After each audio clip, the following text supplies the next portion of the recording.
நானும் மதுரை பள்ளிவாசலில் மைக்கு வைக்க கூடாது என்பதற்காக அந்த டிஐஜியை நான் மிரட்டியதற்காக 15 நாள் சிறையில் வைக்கப்பட்டு கொடுமைப்படுத்தப்பட்ட போது எனக்காக ஒரு பள்ளிவாசல துவா கேட்கல.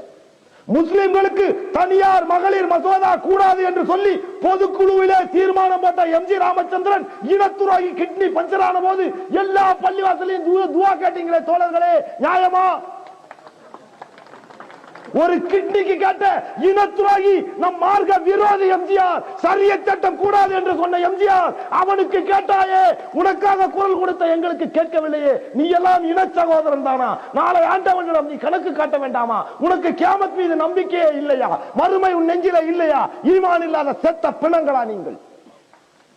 நாளை கியாமத் என்ற மறுமை நாளில் ஒவ்வொரு முஸ்லிமும் பதில் சொல்லியே ஆக வேண்டும். இது திருக்குர்ஆனின் மீது ஆணையிட்டு கூறிக்கொள்கிறேன். இல்லனா குர்ஆனை வச்சு சத்தியம் பண்ண தயாரா Muslims? Come on, tell me. நீ எல்லாம் சகோதரனா? சொல்லு சொல்லு. அல்லாஹ் முன்னுக்கு குர்ஆனை வச்சு சத்தியம் பண்றீங்களா? ரைட்டா? எங்க வந்து சமுதாயத்துக்கு யாரு குரல் கொடுத்தான்னு பேசுறீங்க?